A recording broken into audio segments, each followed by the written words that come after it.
Have you ever had that strange moment where you suddenly realize something uncomfortable? You already know what you need to do, but you still don't do it. You know you should wake up earlier. You know you should start that project. You know you should exercise, learn a skill, improve your life. But instead, your browser has 27 open tabs labeled "Read Later." Your YouTube watch list is filled with videos titled, "Watch this if you want to change your life." Your phone is full of saved productivity videos, motivational speeches, online courses, and yet, your life looks exactly the same as it did last year. Not because you're stupid, not because you're lazy, but because you've fallen into one of the most dangerous traps of modern life, the illusion of preparation. You feel productive because you're learning. You feel disciplined because you're researching. You feel like progress is happening because information keeps entering your brain. But nothing actually changes. There's an old Japanese expression that perfectly describes this tragedy. It's called "Butani Shinju," translates to "throwing pearls before a pig." The imagery is brutal on purpose. Imagine handing something precious, rare, valuable, something that took years to create, and throwing it into the mud where it will never be appreciated. Now here's the uncomfortable truth. In your life, you are both characters. You are the one holding the pearls, and you are also the one throwing them away. Every book you don't finish, every course you buy but never complete, every idea you delay until the right moment, those are pearls. And every time you postpone action, you drop another one into the mud. But centuries ago, a group of warriors understood something about this problem that modern people have forgotten. They were the samurai, and within their code of honor, the Bushido code, there was a principle so brutal, so direct, that it destroys almost every excuse we make for procrastination. That principle was called Makoto, absolute sincerity in action. To a samurai, knowledge without action wasn't wisdom. It was disrespect, because knowledge is not meant to be admired. It is meant to be used. And today, you're going to discover why most people stay stuck in the cycle of learning but never doing. And more importantly, how to break it. But first I want to ask you something. Be honest with yourself. What is one thing you already know you should be doing that could completely change your life, but you keep postponing? Think about it. And while you do, let me tell you a story. A story about a man who had more knowledge than most people, but was still completely lost. His name was Franklin, and for most of his life, he was a collector of promises. Chapter 1. The Collector of Promises. At 25 years old, Franklin had something that looked impressive from the outside. Potential. He had ideas. He had goals. He had plans. In fact, he had so many plans that his friends believed he would eventually become very successful. But there was one problem. Almost everything in Franklin's life lived inside the word almost. He almost started a business. He almost wrote a book. He almost got into incredible shape. He almost changed his career. Almost. If you walked into Franklin's room, you could read his entire life story without him saying a single word. On his bedside table sat 8 self-improvement books, each one carefully bookmarked, most of them stuck somewhere around page 15. On his laptop, 3 online courses he had purchased within the last 6 months. Total progress, 12%. In the corner of the room was a stack of notebooks, each one representing a fresh start. Each notebook had the same pattern. The first 3 pages were filled with ambitious plans, goals, schedules, life strategies, and the remaining 97 pages, completely blank. Every Sunday night, Franklin performed the same ritual. A new planner, a new productivity system, a new promise. This time is different. Monday is the day everything changes, and Monday would arrive. For a few hours, he would feel motivated, focused, inspired. But by Tuesday morning, life would quietly return to normal. The same routine, the same distractions, the same excuses. The worst part wasn't that Franklin lacked knowledge. The worst part was that he knew exactly what he needed to do. He knew he needed to wake up earlier. He knew he needed to work on his ideas. He knew he needed to build real skills. He knew he needed to take risks. He knew. And yet, day after day, he did nothing. Until one night, something happened that forced Franklin to confront the truth. He opened his banking app. Balance, $214. He was 25, living in a small apartment with 2 roommates, working a job he secretly hated. And for the first time in his life, a terrifying question appeared in his mind. Why am I still here? Why hadn't his life progressed? Why were other people moving forward while he remained stuck? First, his mind offered the usual answers. I don't have enough money. I don't have the right opportunities. I don't have enough time. But deep down, Franklin knew something uncomfortable. Those weren't the real reasons. The real reason was something much harder to admit, and he wouldn't fully understand it until a random decision changed everything. Chapter 2. The Dojo. One Friday night, Franklin was doing what he often did, scrolling endlessly through YouTube, video after video, motivation, productivity, success advice. But suddenly, something unusual appeared on his screen, an advertisement. Normally he ignored ads instantly, but this one caught his attention. It was for a small martial arts school just 3 blocks from his apartment. The website was simple. No flashy marketing, no dramatic promises, just one sentence written across the page. We don't teach movements, we teach execution. For a moment, Franklin felt curious, but then the familiar voice inside his head appeared. You'll try it someday. And he almost closed the browser. Almost. But something strange happened. For reasons he didn't fully understand, Monday morning arrived, and instead of staying in bed, Franklin got dressed. At 6 a.m., he walked into the dojo. The room smelled of old tatami mats and incense.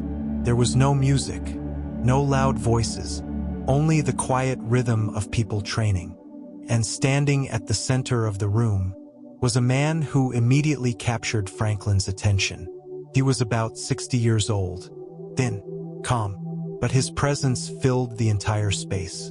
His name was Master Minato. He walked slowly toward Franklin, looked at him from head to toe, and asked one simple question. Why are you here? Franklin responded the way most people do. I want to learn martial arts, improve my discipline, challenge myself. Master Minato stared at him for a few seconds, then calmly said something that froze Franklin in place. No, that's not why you're here. You're here because your life isn't moving forward, and you don't understand why. The room went silent. Franklin didn't know how to respond. Master Minato continued. You believe your problem is discipline, but discipline isn't your real problem. Then he asked a question. How many books about self-improvement have you read? Franklin thought for a moment. Maybe 5 or 6. How many did you finish? 2. And how many things from those books have you practiced consistently for more than a week? Silence. Master Minato nodded slowly. Then he said something Franklin would never forget. You don't need more knowledge. You need to stop treating knowledge like garbage. Chapter 3.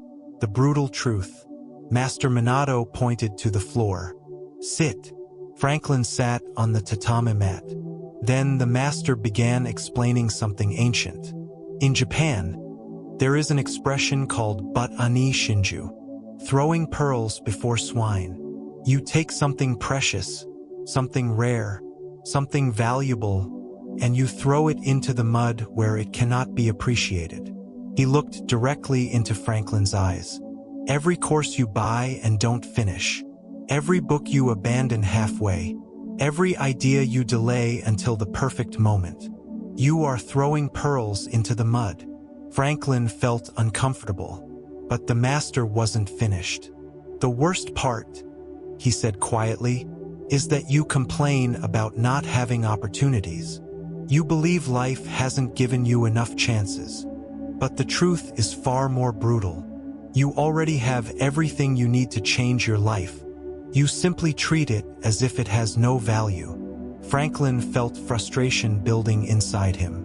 But I need to prepare first, he argued. I can't start until I'm ready. For the first time, Master Minato raised his voice. Ready. Preparation without action is just fear disguised as intelligence. You keep preparing because preparation is safe. If you never act, you never risk failure. The room felt heavy. Then the master said something even deeper.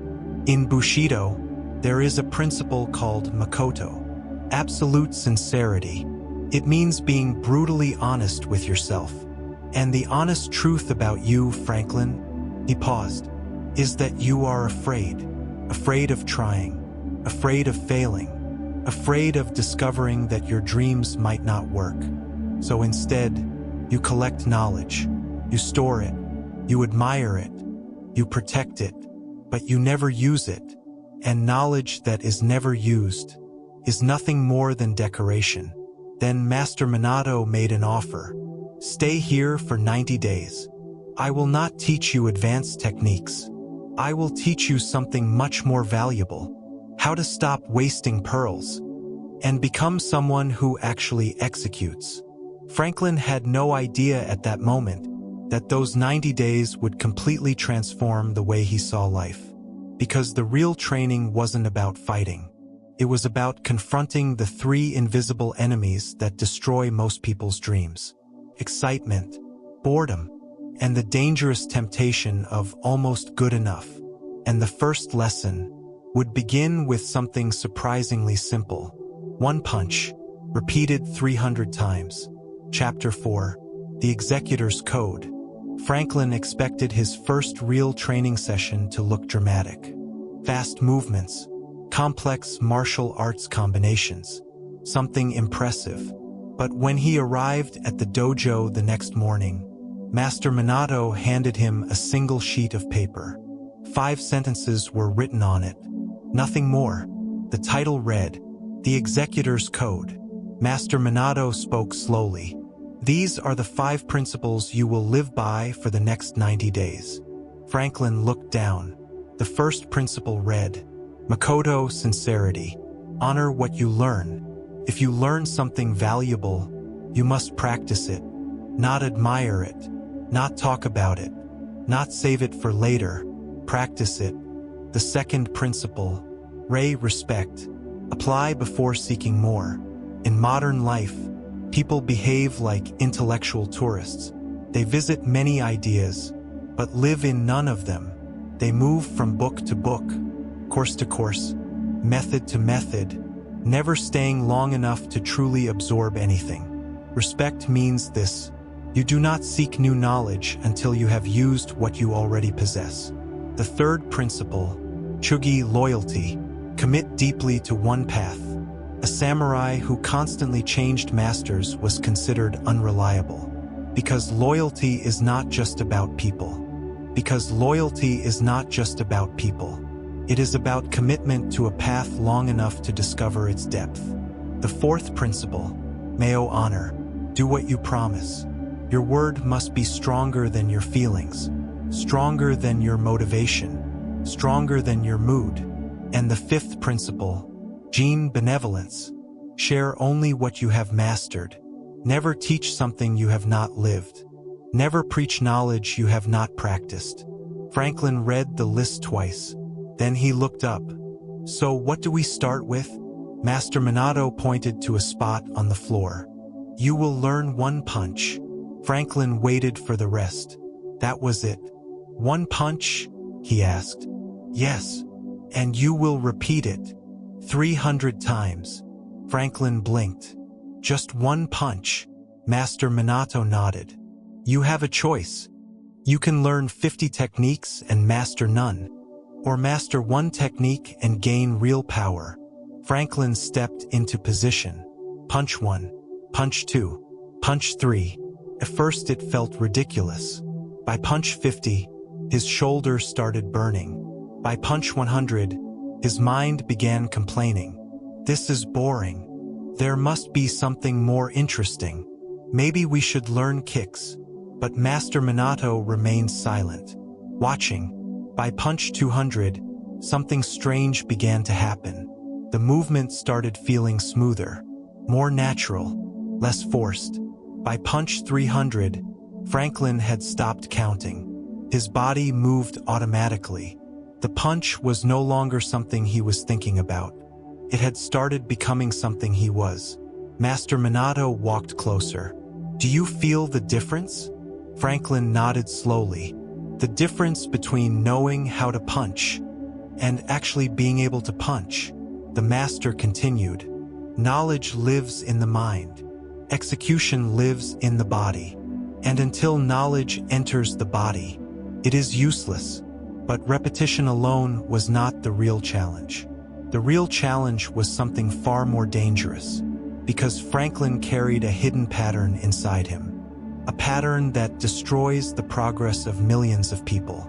Master Minato called it the Always Almost Syndrome. Chapter 5. The Always Almost Syndrome. 2 weeks passed. Something unusual happened. Franklin was consistent. Every morning, 6 a.m., dojo, training. For the first time in years, he was actually doing something regularly, and it felt good. Too good. Because that's when the trap appeared. One evening, Franklin received an email. Subject line, Python programming course, 80% discount, last chance.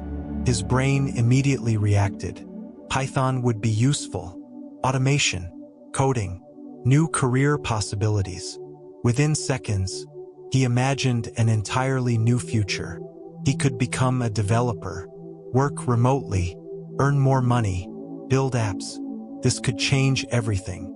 His hand moved toward the credit card, but something stopped him. The next morning, he told Master Minato about the course. The master listened carefully, then asked one simple question. Did you finish the last course you bought? Franklin looked down. No. Did you master the practice I gave you this week? Not yet. Master Minato crossed his arms. You are behaving exactly like the pig in the proverb. Franklin frowned. You have barely begun applying one pearl, and you are already searching for another. He walked slowly across the dojo. There is a concept in Zen called Shoshin, the beginner's mind. It means being open to learning. But you do not have a beginner's mind. You have a tourist's mind.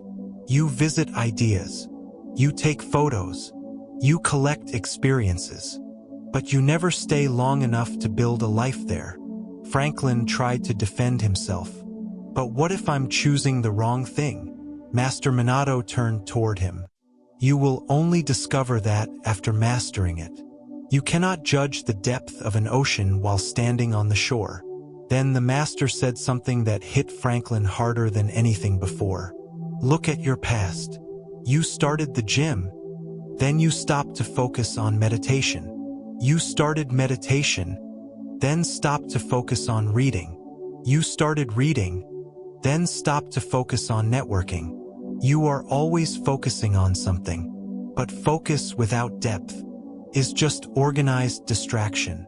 Franklin felt exposed, because he knew it was true. Every time something became difficult, or repetitive, or slow, he abandoned it for something new, the excitement of starting again.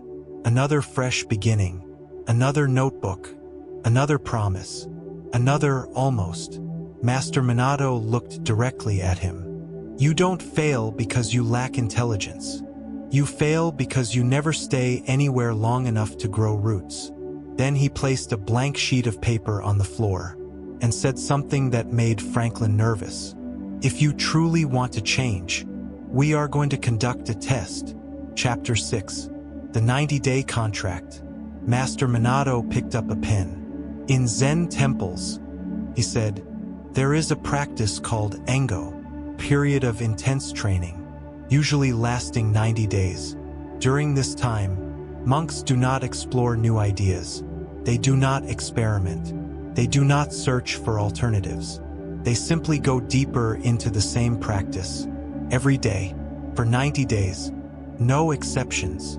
Franklin swallowed. 90 days. Yes. Master Minato placed the paper in front of him. Write this. Franklin began writing. I commit to training at this dojo 6 days a week, for 90 consecutive days, without exception. Then the master added something unexpected. Take a picture of it. Post it on your social media. Franklin looked confused. Why? Because private commitments are easy to break. When your promise becomes public, your brain understands that failure now has consequences. Humans will tolerate pain. They will tolerate exhaustion, but they hate losing social respect. Use that instinct. Franklin hesitated. 90 days felt like forever. What if he got sick? What if work became busy? What if life got complicated? Master Minato read his thoughts instantly.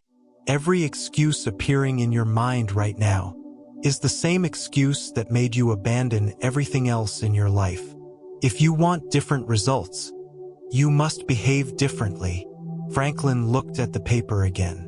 Then he signed it, took a photo, posted it. Within minutes, the comments started appearing. 90 days? Good luck with that. You always start strong. Let's see if you last 2 weeks. But strangely, those comments didn't discourage him. They fueled something inside him, because for the first time, this promise felt real. But Master Minato knew something Franklin didn't. The real test hadn't started yet, because every long commitment attracts 3 enemies. And those enemies destroy most people before they reach the halfway point. Chapter 7. The 3 Enemies of Execution. 7 days passed. Franklin was proud. 1 full week without missing a session. He posted an update. Day 7. Let's go. Master Minato saw the post and shook his head. You are celebrating too early. Franklin frowned. Why? Because the 3 enemies haven't appeared yet. 3 enemies? The master held up 3 fingers. The first enemy is excitement. Right now, everything feels new.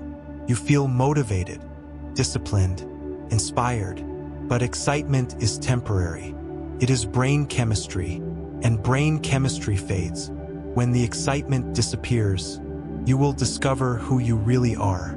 He raised the second finger.